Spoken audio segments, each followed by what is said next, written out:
Y hoy vamos a leer el precioso Salmo 5. Te invito, ya no te lo pido más, a que te pongas en pie. Yo sé que te acabas de sentar, pero ponte en pie un segundito.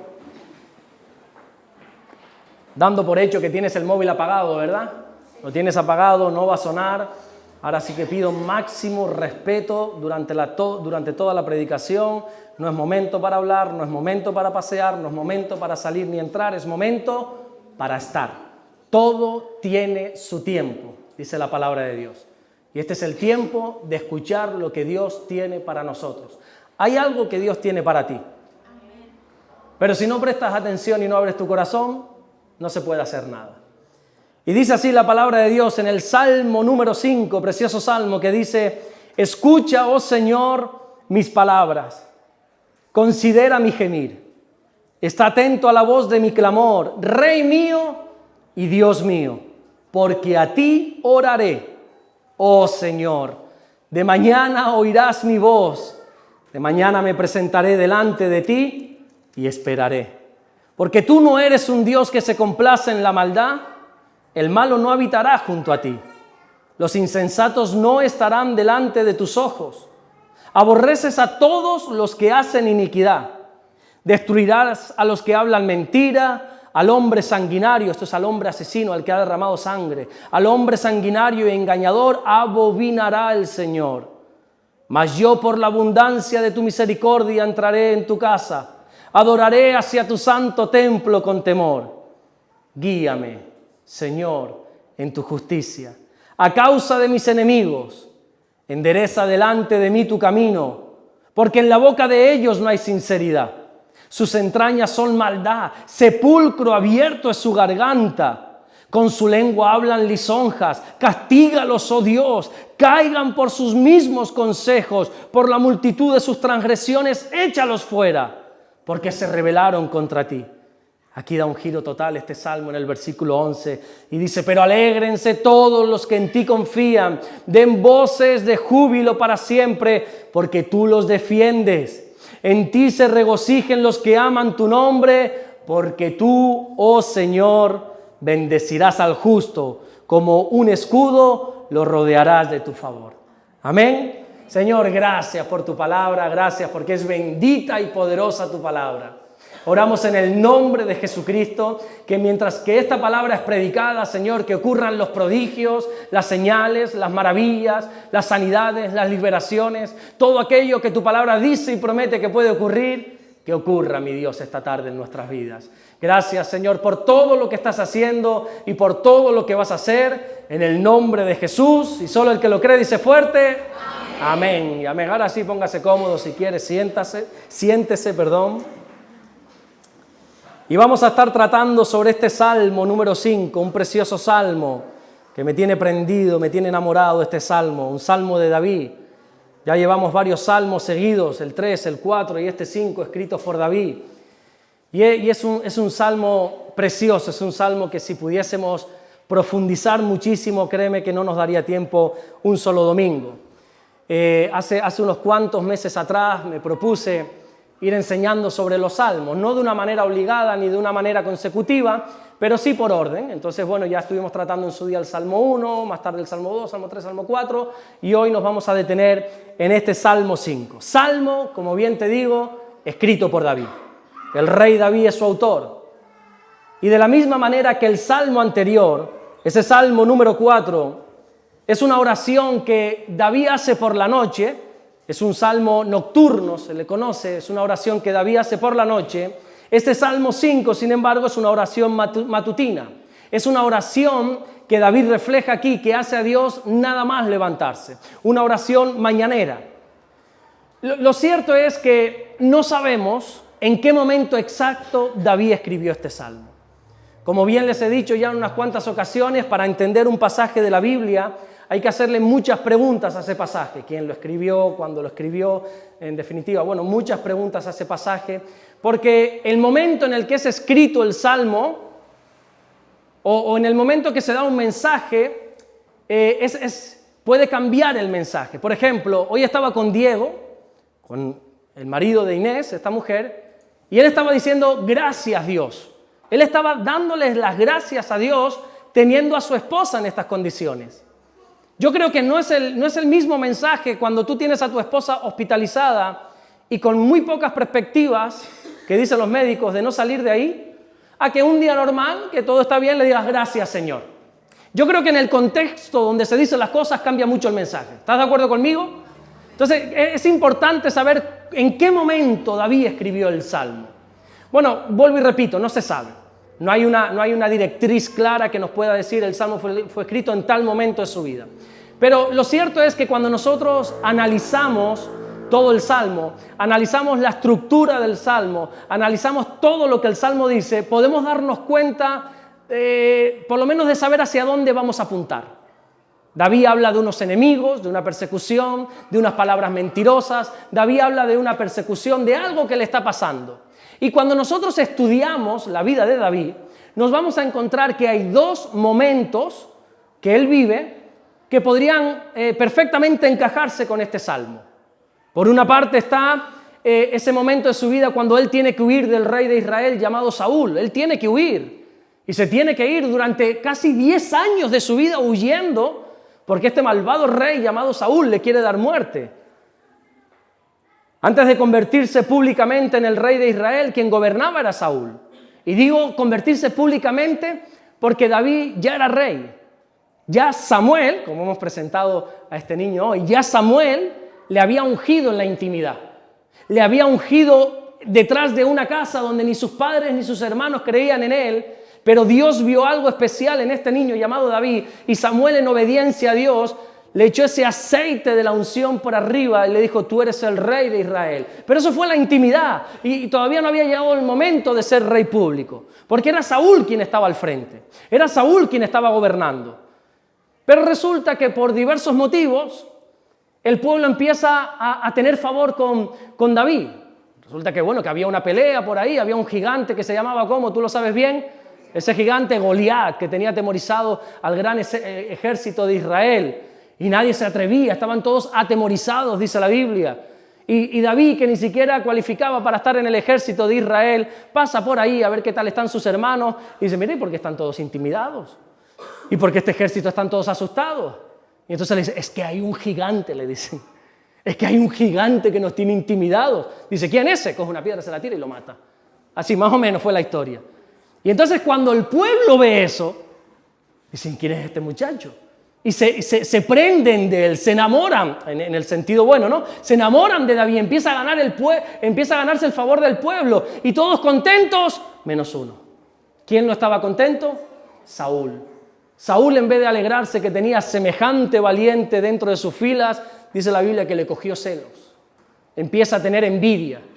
Más adelante David empieza a trabajar en palacio para Saúl. David era el que le tocaba el arpa en los momentos complicados a Saúl. Y cuanto más favor tenía David, más celos tenía Saúl. Hasta tal punto que David tiene que huir de la presencia de Saúl porque Saúl lo quiere matar. Y así están durante 10 años, como el perro y el gato, huyendo. Y David se escondía en un lugar y se escondía en el otro, en los bosques, en las montañas, en las cuevas, en el desierto, huyendo de Saúl durante 10 años. Por eso habla de enemigos, de lisonjas, de palabras mentirosas, puede ser de hombres sanguinarios, puede ser que sea ahí. En esa huida de David, pues está por ejemplo en el desierto de Engadi, donde Saúl se entera que David se está escondiendo en ese desierto y va tras él con un ejército de miles de personas a caerle arriba y de repente dice la Biblia que Saúl entró a cubrirse los pies a una cueva. ¿Entienden esa expresión? ¿Cubrirse los pies? Dilo tú, Carmen, que a mí me da vergüenza. Cubrirse los pies fue hacer sus necesidades. No del 1, del 2. Fue a hacer sus necesidades. Saúl entra en una cueva y dice, uy, no puedo continuar caminando, y entra en una cueva, se cubre los pies, finamente, es un dicho para decir eso, y mientras ahí está el hombre, dice la Biblia que casualmente, ¿quién también estaba en esa cueva? David. Y muy cerquita, imagínate esos olores que le llegaban a David. Pero espérate, porque ahora vas a saber por qué hablo de esto, ¿eh? Y ahí está David escondido. David es un guerrero, David es un soldado, tiene una espada en la mano y podría haber dicho, hasta aquí llegaste, Saúl. Se acabó tu injusticia, se acabó todo, se acabó el perseguirme. Dios te ha puesto en mi presencia para matarte y lo podría haber matado. Pero él dijo, no, yo temo a Dios y no voy a tocar al ungido del Señor, me guste o no, este hombre está aquí puesto, así que no lo voy a matar, pero, sí voy a hacer una cosita. Y coge su espada y le corta una esquina del manto de Saúl, para algún día poder estar frente a él y decirle, mira, ¿sabes qué? Mientras tú me perseguías y mientras tú me querías dar muerte, yo tuve la posibilidad de matarte varias veces y no lo hice. No, eso es mentira. Ah, no, mírate tu manto, a que te falta esto. Es que yo un día estuve a centímetros de ti, podría haberte matado y no lo hice. Encontramos a David también huyendo ahí en la cueva de Adulam, donde dice la Biblia que se le juntan un montón de hombres, 400 hombres, desechados, marginados, endeudados. Lo peor de cada casa se le junta a David. Pero David tiene algo sobre él que no tiene Saúl. ¿Sabes qué es? La presencia de Dios, la unción. Y entonces con eso vil y menospreciado, David levanta un ejército, los 400 valientes de David, que con ese ejército después va a salir a la guerra y va a ganar y va a conquistar. Bueno, en definitiva, toda esta historia pudiera parecer que llevó a David a escribir el Salmo 5. Pero hay una segunda historia también, que es cuando también David tiene que huir, ya siendo mayor, ya siendo rey público de Israel, que es cuando uno de sus hijos, en este caso Absalón, quiere hacerle, como diríamos hoy en día, una moción de censura. Quiere destronar a su propio padre para sentarse él en el trono. Absalón, dice la Biblia, que fue astuto. Absalón se puso en las puertas de la ciudad y a todo el que entraba y salía le criticaba de su padre y le decía, mi padre no es un buen rey, ¿sabes? Mi padre no es un buen rey porque él no cuida de la gente, mira cómo tiene a la gente. Y así se ganaba el corazón de la gente, dice la Biblia, Absalón. Y cuando ya Absalón tenía mucho favor con el pueblo, dijo, ahora es el momento de quitar a mi padre del trono. Y cuando lo hizo y David se da cuenta, David, que ya para ese entonces es bastante sabio, él dice, yo no voy a meter a mi país en una guerra. Y menos me voy a meter en guerra con mi hijo. Así que sabiamente decide echarse a un lado. ¿Quieres el trono, Absalón? Tuyo es. Yo no voy a pelear por esto. Yo no voy a meter a mi pueblo en una guerra absurda por pleitos entre tú y yo. ¿Lo quieres? Siéntate, yo me hago a un lado. Y se lo dio, quédate con el trono, yo no lo quiero. Pero resulta que Absalón quería algo más, quería matar a su padre. Y lo empieza a perseguir. Y David tiene que huir. Y ahí está meses. Incluso puede ser que llegó hasta un año huyendo de su propio hijo Absalón, hasta que por una desgracia que es un poco cómica, muere Absalón enredado con su pelo y una serie de cosas. Bueno, puede ser también que en medio de esa huida con perseguidores, con lisonjeros, con sanguinarios, con palabras que decían de él, puede ser que David escribiese este Salmo 5. O bien fue en la persecución de Saúl o bien fue en la persecución de Absalón. No sabemos exactamente cuándo David escribió el Salmo 5, pero lo que sí sabemos es que a pesar de estar pasando un momento complicado en su vida, David siguió acercándose con confianza delante de Dios. No sabemos si a quien tenía detrás era el rey Saúl, no sabemos si a quien tenía detrás era Absalón, lo que sí sabemos es a quien tenía delante, que era el Señor, y en él confiaba y en medio de las adversidades decidía adorar y alabar al Señor. Qué bonito, ¿verdad? Para entender este salmo, desde mi punto de vista, tú hazlo como tú creas conveniente, lo podríamos separar en 4 bloques. Yo lo puse ahí, creo que sí, ¿verdad? A ver. Hay 4 bloques, una diapositiva azul. Tenemos ahí, ok.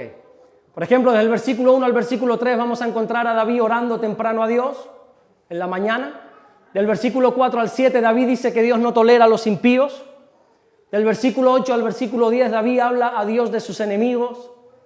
El versículo 11 y 12 cambia por completo el rumbo de este salmo y David expresa su confianza en Dios. Pero vamos a empezar desde el principio. ¿Cómo comienza este salmo? ¿De qué manera comienza el salmo número 5? El salmo nos recuerda que Dios nos escucha cuando oramos. Dice el versículo 1, escucha, oh Señor, mis palabras, considera mi gemir. Está atento a la voz de mi clamor, Rey mío y Dios mío, porque a ti oraré.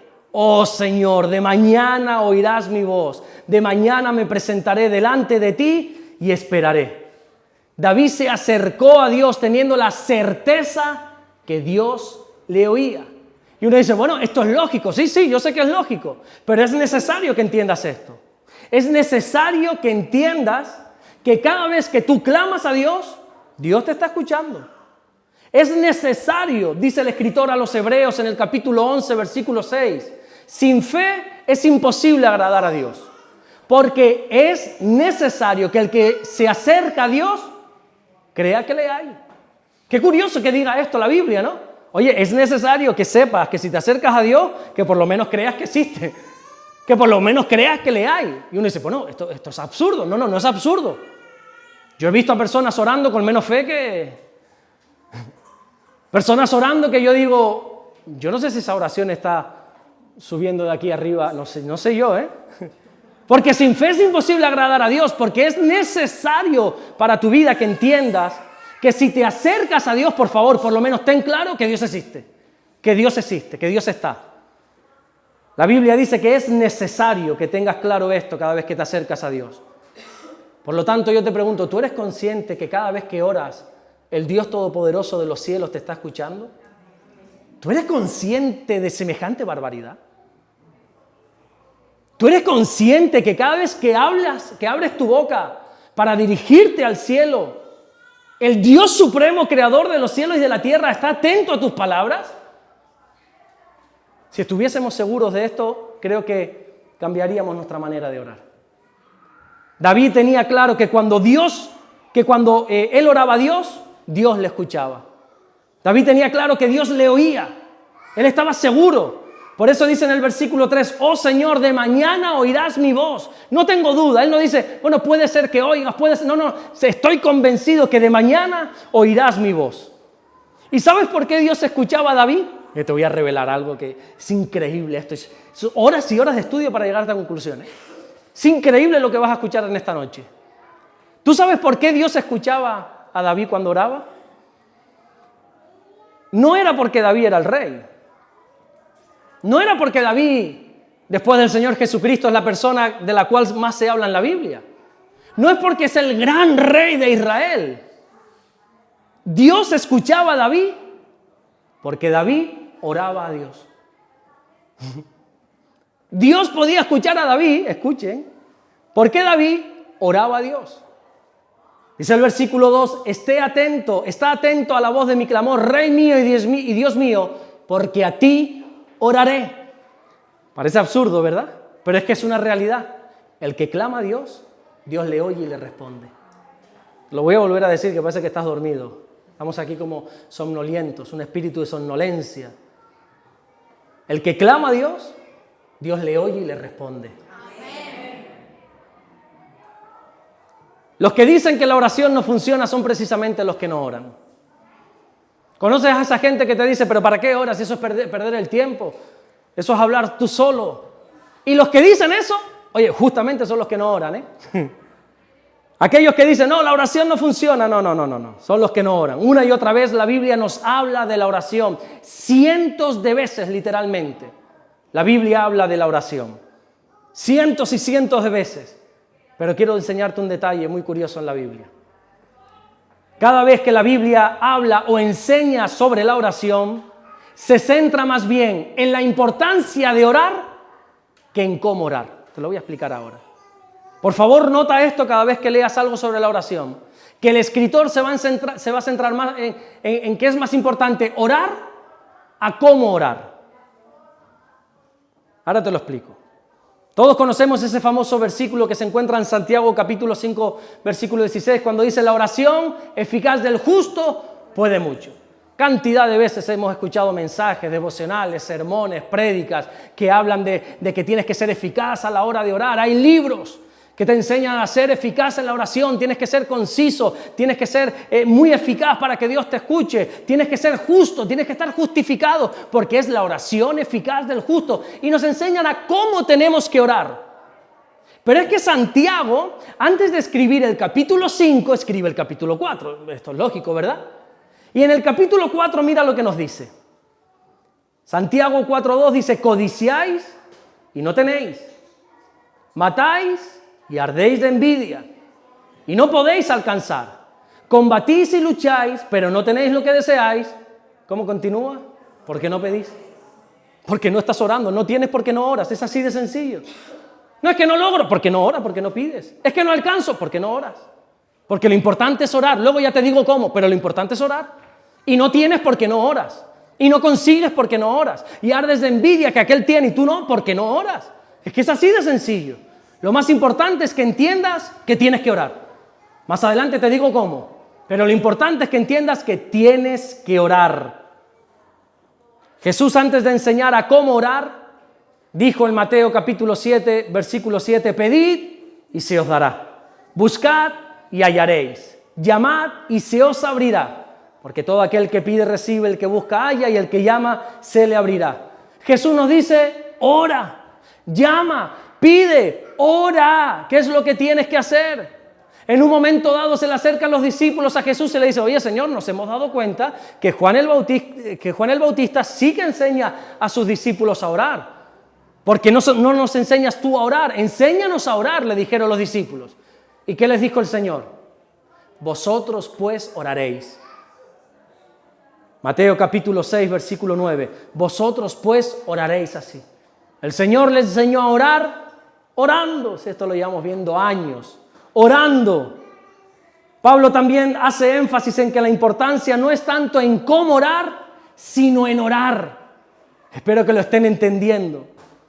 Pablo dice a los Filipenses capítulo 4, versículo 6, por nada estéis afanosos, sino sean conocidas vuestras peticiones delante de Dios en toda oración, ruego y con acción de gracias. Así que los que dicen que la oración no funciona, es porque son los que no oran. Porque la oración funciona. Y siempre nos está dando la Biblia ese mensaje de ora, pide, llama, ora, presenta tus peticiones. Pasa lo mismo con la Biblia. Aquellos que no leen la Biblia son los que dicen que la Biblia es falsa. ¿A cuántos se han reído? ¿De cuántos se han reído aquí porque creemos en la Biblia? ¿Tú crees en ese libro de hadas, en ese libro de cuentos, en ese libro lleno de contradicciones? Muéstrame un personaje que hable así y yo te mostraré a una persona que no ha leído la Biblia en su vida. Que lo que ha hecho es escuchar alguna teoría por ahí, vete a saber dónde, y la está repitiendo como un loro. La Biblia no tiene una sola contradicción. Mira, tú puedes creer o no creer que esto es la palabra de Dios, porque a libertad nos ha llamado el Señor. Tienes todo el derecho del mundo de creer o no creer, pero no tienes capacidad intelectual para refutar nada de lo que aquí está escrito. Y te reto a eso. Que si tú conoces una sola contradicción que tiene la Biblia, ponte en pie en esta tarde y aquí mismo lo debatimos ahora. Una sola contradicción, un solo error. Tú puedes creer que este libro es inspirado por el Espíritu Santo o, como dicen algunos que no tienen ni la más remota idea, es escrito por hombre y manipulado. Tú puedes creer en eso, estás en todo tu derecho, Pero no tienes el nivel ni intelectual ni académico de poder refutar una sola palabra de aquí. No tienes el coraje ni la sabiduría para mostrar que este libro tiene una sola... Muéstrame, por favor, una sola contradicción. Una sola. Y cerramos aquí, cerramos la puerta y nos vamos a tomar un helado porque aquí estamos perdiendo el tiempo. La Biblia es la palabra de Dios. Y aquellos que dicen, no, es que la Biblia es gente que no ha leído la Biblia en su vida. O gente que quien se la enseñó a saber que le enseñó. La Biblia es la palabra de Dios. Escucha esto atentamente. Orar funciona. Te lo voy a decir otra vez, no están pillando el mensaje. Mira que lo he hecho sencillo hoy. Te lo voy a decir, además te lo he puesto en grande, en mayúscula, y aquí lo tengo en negrita y subrayado. Orar funciona. Pero espera, porque esto no solamente lo dice la palabra de Dios, que ya esto debería ser cátedra para nosotros, ¿verdad? Es que los estudios así lo dicen. Hay un hombre respetable, que ya tiene su edad, es un doctor de Harvard, un profesor de Harvard llamado Herbert Benson. Él ha estado décadas, no te estoy hablando días, algunas semanas, décadas de su vida estudiando sobre el poder de la oración, sobre los beneficios de la oración. Y él afirma, tenemos una imagen de él ahí, y él afirma que la oración combate el estrés, calma el cuerpo y nos ayuda a sanar más rápido.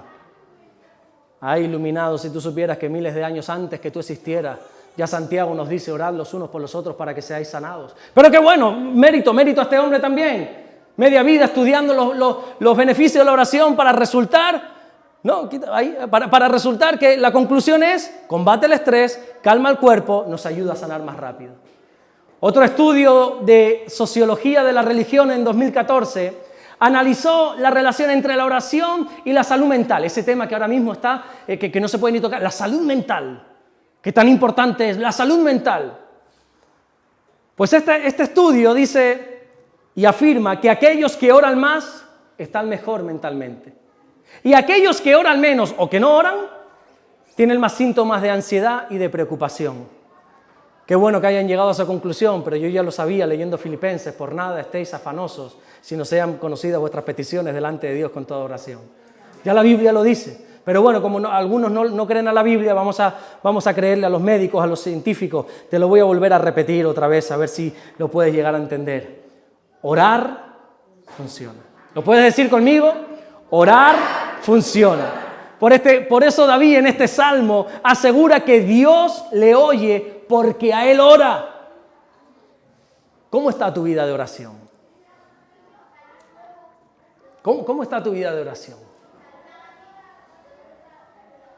Analiza esto es importante que lo tengas claro, cómo está. Porque como esté tu vida de oración va a ser totalmente proporcional a cómo esté tu intimidad con Dios. Tu vida de oración apunta a cómo está tu relación con Dios. No puedes tener una buena relación con alguien con el cual no te relacionas. No puedes tener una buena intimidad con alguien al que no hablas. Como esté tu vida de oración, así está tu relación con Dios. Y si por alguna razón has aflojado en tu vida de oración, ya no oras como antes, ya no oras como deseas, quiero que tengas claro que tu relación con Dios también ha menguado. Y es que nuestra vida de oración tiene que ser constante, dice la palabra de Dios. Pablo le dice a los romanos en el capítulo 12, versículo 12, gozosos en la esperanza, sufridos en la tribulación, constantes en la oración. Tenemos que ser constantes, no podemos permitirnos ser inconstantes en la oración. Por eso David afirma y asegura en este salmo que él cada mañana se presenta delante de Dios. Da igual si me va bien, da igual si es Absalón, da igual si es Saulo el que me persigue, da igual si estoy en el mejor momento de mi vida, de mañana me presentaré delante de ti, Señor, y oirás mi voz, porque a ti oraré. Todos los días se presentaba delante del Señor. Salmos capítulo 5, versículo 3. Oh Señor, de mañana oirás mi voz, de mañana me presentaré delante de ti y esperaré. ¿Te presentas todos los días delante de Dios? ¿O solo los domingos? ¿Y cuando te cuadra? ¿Te presentas todos los días delante de Dios? Te voy a revelar otra cosa impresionante. Lo más importante de la oración no es cuánto oras, sino cuándo oras. Lee de nuevo esta frase, por favor. Lo más importante de la oración no es el tiempo, no es cuánto, que también la Biblia habla de eso. En un momento dado Jesús le dijo a sus discípulos, oye, ni siquiera una hora has podido velar. Pero lo más importante no es cuánto oras, sino cuándo oras. Yo he escuchado a gente que ora 1, 2, 3 horas al día. Yo no sé si el Señor está escuchando eso. No es tan importante, tan crucial cuánto tiempo oras, sino cuándo oras. Atentos a este versículo 3, que ya lo hemos leído en 3 ocasiones en esta noche. Oh Señor, de mañana oirás mi voz. De mañana me presentaré delante de ti y esperaré. David nos dice que oraba de mañana. Cada mañana se presentaba delante de Dios. Fíjate, David no esperaba tener un problema para orar. David no esperaba, primero hago un montón de cosas, me levanto, me aseo, agendo las cosas de palacio, me ocupo de esto, de aquello y bueno, ahora tengo 5 minutitos, voy a orar. ¡Wow, qué espiritual queda! No, David no hacía eso. De mañana lo primero que hacía David era presentarse delante de Dios. David oraba en la mañana, porque cuando oramos en la mañana le estamos diciendo a Dios, ¿sabes qué, Señor? Tú eres lo más importante. Tú eres lo más importante para mí. ¿Qué es lo primero que haces al levantarte? ¿Qué es lo primero? Todos sabemos que es coger el móvil. ¿Qué es lo primero que haces al levantarte? Te puedo decir una intimidad mía. Yo lo primero que hago al levantarme, yo ya estoy programado para eso. Hice un pacto con mi Dios hace años. Me comprometí con mi Dios hace años que los primeros segundos de lucidez de cada día de mi vida se lo iba a dedicar a Él. Y cada vez que yo abro los ojos, no pasa un día que no me acuerde de esto, se los prometo delante de Dios lo que estoy diciendo. Cada vez que yo abro los ojos, lo primero que hago es gracias, Señor. y empiezo a adorarle. Yo no sé ni lo que le digo, porque en esos momentos poca lucidez tengo, pero sé que mis primeras palabras van a Él y se las dedico a Él. Señor, te amo. Señor, gracias, yo te bendigo. Y me he dado cuenta que estos últimos meses mi mejor adoración son en esos momentos. Me he dado cuenta porque esa adoración me llega a despertar. Yo me despierto y empiezo, ya es como algo matemático en mí, empiezo a dar gracias, pero es algo ya que es algo que brota de mí, es como unos ríos de agua viva que brotan en mí. Y es una alabanza que yo la intento hacer ahora y no me sale. Yo intento ponerme tan romántico con mi Dios ahora y no me sale. Pero por la mañana yo abro los ojos y empieza a brotar, mi alma empieza a alabar al Señor. Y lo segundo que hago es enciendo el móvil, no puedo encender la luz, tengo una esposa dormida, tengo a una niña chiquitita dormida al lado, y yo por las noches hago algo que es preparo mi móvil con la Biblia para nada más encender los ojos y adorar al Señor. Enciendo y leo mi porción de la Biblia, nada más levantarme. Todavía no he ido al baño, todavía no me he quitado la legaña que como tú a mí también me salen. Todavía no me he cepillado los dientes, ni siquiera me he levantado de la cama, pero mis primeros segundos de lucidez del día se los quiero dedicar al Señor. De mañana, Señor, oirás mi voz. De mañana me presentaré delante de ti, porque creo que así le estoy demostrando que Él es lo primero para mi vida. ¿Sabes que en matemáticas, tanto para sumar como para multiplicar, para restar y dividir no, pero para sumar y multiplicar, hay una famosa frase que dice: el orden de los factores no altera el producto, ¿verdad? Pero en la oración no es así.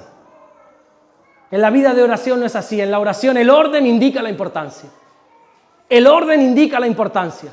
Porque escúchame esto, no se trata de buscar a Dios. Jesús nunca nos enseñó la importancia de buscar a Dios. Jesús nos enseñó de buscar a Dios primeramente, dice Jesús. No se trata de que lo busques. Mateo capítulo 6, versículo 3, mas buscad primeramente el reino de Dios y su justicia. Jesús no dice busca a Dios y su justicia, busca su reino, busca su presencia. No, Jesús dice primeramente que lo primero que tú hagas en tu vida sea buscar a Dios. Que lo primero que hagas sea deleitarte en Él y en su palabra. Buscad primeramente el reino de Dios y su justicia. No se trata de buscar a Dios, se trata de que Dios sea nuestra prioridad. Y orar en la mañana es una señal sin duda alguna de que Dios es nuestra prioridad. Y este salmo nos recuerda una vez más que Dios ha de ser lo primero. Amada iglesia moderna del 2025, Dios no ha de ser parte de nuestras vidas, Dios ha de ser nuestra vida.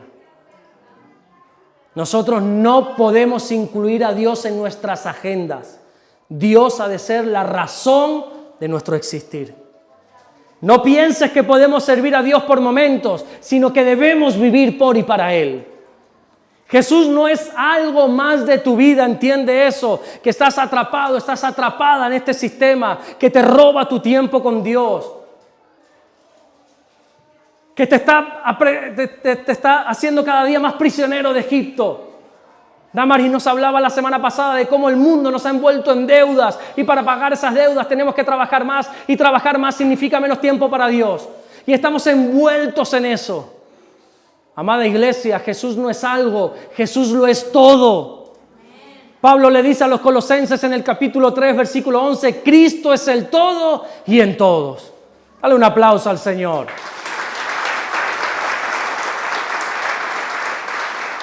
No te dejes engañar.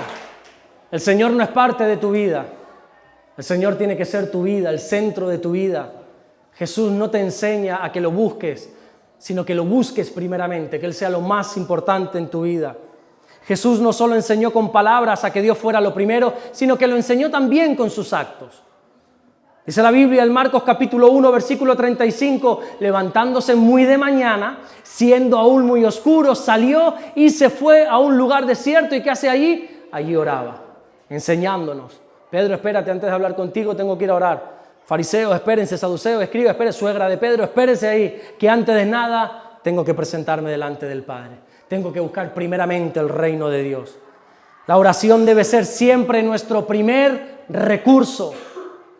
Dice Primera de Tesalonicenses 5:17, orad sin cesar.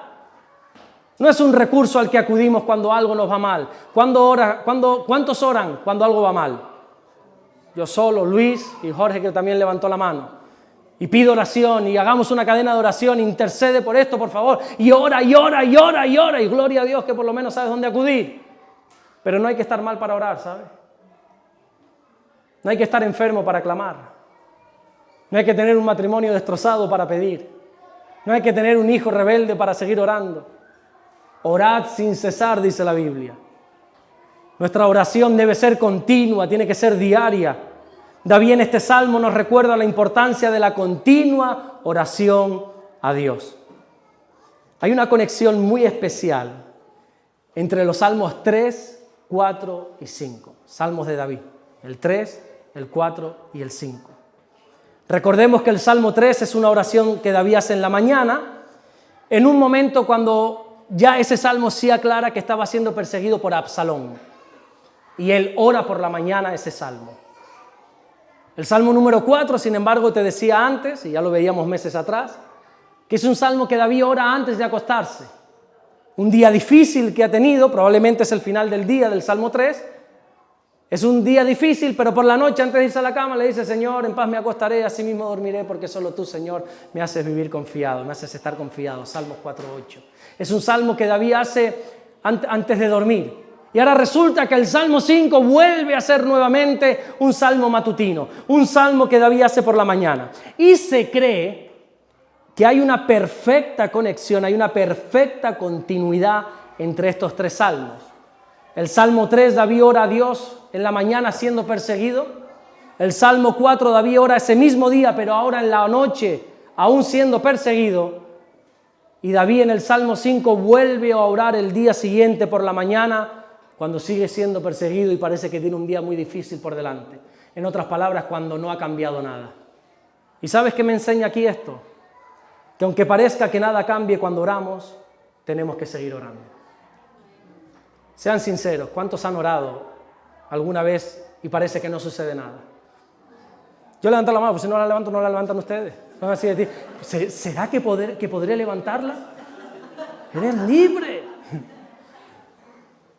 Honestamente, muchas veces yo he orado y podría decir, oye, si soy honesto, no es por dejar mal a Dios, que no soy quien para dejarlo mal, pero si soy honesto no ha pasado nada. Y aquí encontramos a David orando por la mañana, orando por la noche, orando por la mañana siguiente y lo mismo. Y venga enemigos, y venga persecución, y venga sanguinarios. Pero esto nos recuerda que aunque nada cambie, sigue orando. Porque a lo mejor no hay nada que esté cambiando por fuera, pero hay algo que se está cambiando. ¿Sabes qué es? Tu corazón. Cuando tú estudias el Salmo 3, oración matutina, y el Salmo 5, también oración matutina, vas a notar una preciosa madurez en la vida de David. David ya es más maduro en el Salmo 5. David en el Salmo 5 usa expresiones como Dios mío, Rey mío. Es más maduro. La oración quizás no cambió nada externo, pero David internamente sí estaba cambiando. Quizá tú oras y oras y oras y tu matrimonio no cambia. Quizá tu marido, tu esposa no cambia, pero tu corazón quizás se está cambiando. Quizá oras por ese jefe impío, pecador, que te debe dinero, sinvergüenza y todos los títulos que tú quieras, y oras y oras y oras y nada cambia. Pero quizá hay algo que se está cambiando en tu interior, que es tu corazón hacia esa persona. Quizá oras por un hijo que nada quiere saber del Señor y dice, oye, cuanto más oro parece que más se aleja. Quizá puede ser que esté sucediendo eso, pero hay algo que se está cambiando, es tu corazón. Cuando nosotros oramos, quizá lo externo no cambia siempre, pero siempre cambiamos nosotros. La segunda parte de este salmo nos habla de lo que Dios aborrece y de lo que Dios ama. Ya voy a terminar, no se preocupe. Salmo 5:4 dice, porque tú no eres un Dios que se complace en la maldad. El malo no habitará junto a ti. Los insensatos no estarán delante de tus ojos. Aborreces a todos los que hacen iniquidad. Destruirás a los que hablan mentira. Al hombre sanguinario y engañador abominará el Señor. Nunca se nos puede olvidar que al Dios que oramos es un Dios que no tolera el pecado. Y lo voy a dejar bien claro. Al Dios que oramos y al Dios que nos escucha, no tolera el pecado. Es un Dios tajante con el pecado. No lo tolera. Y si nosotros queremos tener comunión con Dios, debemos desechar la maldad, como David dice en este Salmo 5. Y en un mundo donde la maldad, la insensatez y la iniquidad es alabada y aprobada y premiada y exaltada, Y cuanto más perverso eres, más se te exalta. Y cuanto más pecador eres, más se te exalta. Y en un mundo así de corrompido y de perverso, Dios sigue siendo muy claro con esto. Dios no se complace en la maldad. El malo y el insensato no habitarán juntamente con él. Dios aborrece a los que hacen iniquidad. Dios destruirá a los mentirosos. Dios abomina a los sanguinarios y engañadores. Da igual lo que el mundo apruebe en estos tiempos. Me trae sin cuidado normas, gobernantes, estados, pensamientos, modas. Da igual lo que el mundo apruebe en estos tiempos. Nosotros tenemos que ser como David, alinearnos con lo que Dios quiere y con lo que no. ¿Sabes cuál es la única relación que Dios tiene con el pecado? La relación que Dios tiene con el pecado es nula. Grábate esto en fuego en tu cabeza. La relación que Dios tiene con el pecado es nula. Sin embargo, ¿cómo está tu relación con el pecado? ¿Lo toleras? ¿Lo aceptas? ¿Lo justificas? Mira, no hay algo que me ponga más triste. No quiero llorar porque soy un llorón. Me da hasta vergüenza a veces. Que ver a jóvenes criados en el temor del Señor, tolerando el pecado porque en el instituto se lo enseña.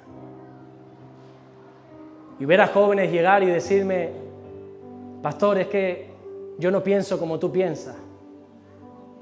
Porque yo creo que no hay que ser tan radical, que no hay que ser tan esto, que no hay que ser esto, y que hay que estar a favor de aquello, y que hay que estar a favor de lo otro, y que la mujer es libre para decidir sobre su cuerpo. Si quiere continuar, si quiere parar, interrumpir, que aquel es libre para estar con uno, con una, o con uno, o con une. Yo no pienso como tú, pastor, porque yo creo que aquí todos somos libres y que eso de las cosas de Dios están como anticuadas, eso de casarme. ¿Cómo es eso, pastor, que me dices de que no puedo tener intimidad con mi novio, con mi novia hasta que me case? ¿Dónde se ha visto eso? Eso se ha visto aquí, mi querido hermano, en la palabra de Dios, que es lo que trae bendición. La santidad es lo que trae bendición a tu vida. ¿Quieres echarle un pulso a Dios? Adelante, estás en tu derecho. Pero acabarás como Jacob, con consecuencias diciendo, ¿cómo voy a luchar yo con Dios? No pretendo que pienses como yo.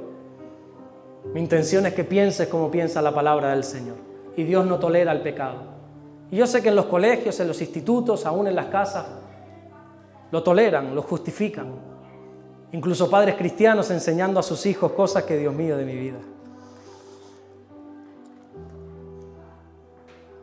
Pero gracias a Dios que Dios a los pastores nos ha puesto un límite. De aquí a allá no podemos pasar porque si no tuviera límite. Yo me metía por las puertas de esa casa y cogía esa televisión y cogía esa radio mundana que tienes y cogía esa ropa provocativa que tienes con niñas de 10 y 12 y 15 años y te cogía a ti y te decía, pero qué bueno que Dios me ha dicho, que tu misión es compartir la palabra, que tu misión simplemente es traer un pasto fresco y que la oveja si quiere que lo coma. Pero si fuera por mí. Qué bueno que yo no soy el Señor. Dios no tolera el pecado. Dios no tolera el pecado. Hay un libro, uno de mis favoritos, escrito por Jerry Brights, se llama Pecados Respetables. Si puedes comprarlo. Son 12 euros. 12 euros un libro cristiano. Bueno, pues gástatelo en un cubata, no pasa nada. Pecados Respetables se llama. Y habla de cómo no la gente de fuera, los de dentro, aceptamos ciertos pecados. Pecado de la crítica, pecado de no sé cuánto, pecado de aquello, pecado de lo otro. ¿Cómo es tu relación con el pecado? ¿Estás parado firme? ¿Estás alineado con lo que dice la palabra del Señor? ¿Dios desecha la maldad? ¿Dios echará fuera a todo el que hace iniquidad? ¿En Él no habitarán los pecadores? ¿Eres firme en eso? O bueno, tampoco hay que ser... que estamos en el 2025, por eso te lo digo, porque estamos en el peor tiempo. Estamos, como dice la Biblia, en tiempos peligrosos.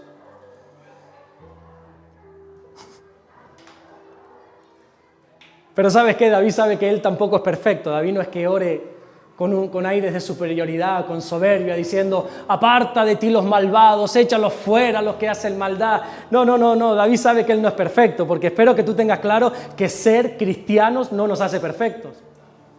Tú tienes eso claro, ¿no? Tú tienes claro que orar no nos hace perfectos, ¿no? ¿Lo tienes claro? Por favor, dime que sí o dime que no, dime algo. Tú tienes claro que no somos perfectos, ¿no?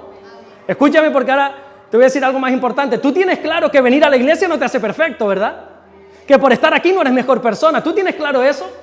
El otro día me decían dos hermanas, no sé por qué salió el tema, me dice, bueno, ahora no me acuerdo, sé cómo fue todo, pero no me acuerdo cómo fue, pero en definitiva me dijo, bueno, es que no todos los que están son buenos y no todos los que no están son malos. Digo, es verdad. Es verdad.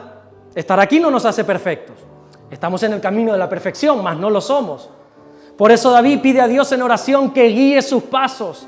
Dice el versículo 7, mas yo por la abundancia de tu misericordia entraré en tu casa, adoraré hacia tu santo templo en tu temor. Guíame, Señor, en tu justicia a causa de mis enemigos. Endereza delante de mí mi camino. Escúchame, si nosotros hoy estamos aquí, no es por nosotros, es por la abundancia de su misericordia. Si tú y yo hoy estamos aquí intentando hacer algo bueno, no es por ti, no es por mí, no es por nuestros méritos, es por la abundancia de su misericordia. Si tú y yo tenemos hoy una familia, si tú y yo tenemos un matrimonio, unos hijos, unos hermanos que nos aman, que no somos nosotros, es la abundancia de su misericordia. Es Él quien nos tiene aquí. No es gracias a nosotros, es gracias a Él. Es como dice Pablo, es gracias a su gracia. Pablo dice en 1 Corintios 15:10, pero por la gracia de Dios soy lo que soy. Escúchame, no soy lo que soy porque soy un fariseo de fariseos, porque me crié a los pies de Gamaliel. No soy lo que soy porque soy importante. Si algo soy, es gracias a su gracia. Y su gracia no ha sido en vano para conmigo, dice Pablo. Antes he trabajado más que todos ellos, pero no yo. La gracia de Dios conmigo.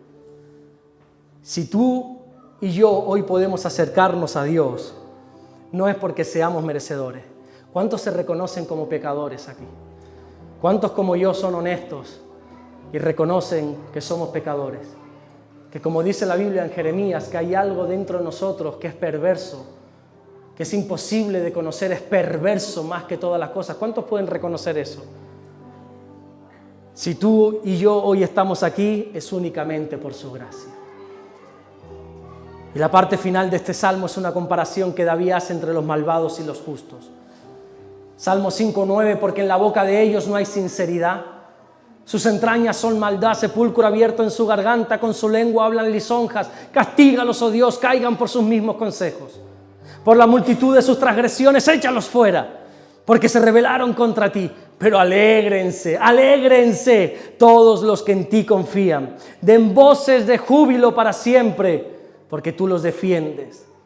En ti se regocijen los que aman tu nombre, porque tú, oh Señor, bendecirás al justo. Como un escudo lo rodearás de tu favor. La Biblia marca una perfecta diferencia entre los justos y los pecadores. La Biblia lo tiene claro, Dios lo tiene claro. Hoy en día parece que estamos mezclados. Incluso en la iglesia estamos mezclados, ahí fuera estamos mezclados. Hoy hay iglesias que parecen discotecas, hoy hay discotecas que puede ser que haya más santidad que en algunas iglesias. Hoy estamos todos mezclados, pero Dios tiene claro quiénes son los justos, quiénes son los malvados. Quiénes son los justos, quiénes son los malvados. Mientras que los malvados son desechados por Dios, Dios nos recuerda que Dios defiende al que le teme. Versículo 11, pero alégrense. Alégrese, iglesia mía, alégrense todos los que en ti confían, den voces de júbilo para siempre, porque tú los defiendes, en ti se regocijen los que aman tu nombre. Tengo unas ganas de gritar y te veo ahí tan apagado, tan soso. Dios me ha puesto límites porque si no yo saltaba de aquí ahora mismo. Dios defiende a sus hijos. No estamos solos en los problemas, Nos defiende, es un escudo que Dios pone. Éxodo 14:14, el Señor peleará por vosotros, vosotros estar tranquilos, dice el Señor. Aunque veas tu vida que esté envuelta en problemas, aunque pienses que nada está cambiando, aunque veas como tu alrededor está lleno de gente en pecado, sigue confiando en Dios. Alégrense todos los que en Él confían. Alégrate en el nombre del Señor y no ceses de orar. El Salmo 5 nos deja 3 enseñanzas principales. Primero, que lo primero que tienes que hacer en tu vida es buscar a Dios.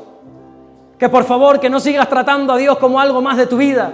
Que Dios es lo más importante. Amado mío, amada mía, busca primeramente el reino de Dios y su justicia. No se trata de venir un domingo a la iglesia, porque el día que no tengamos local, bueno, nos reunimos en la montaña, gloria. ¿Cuántos estaban en la montaña?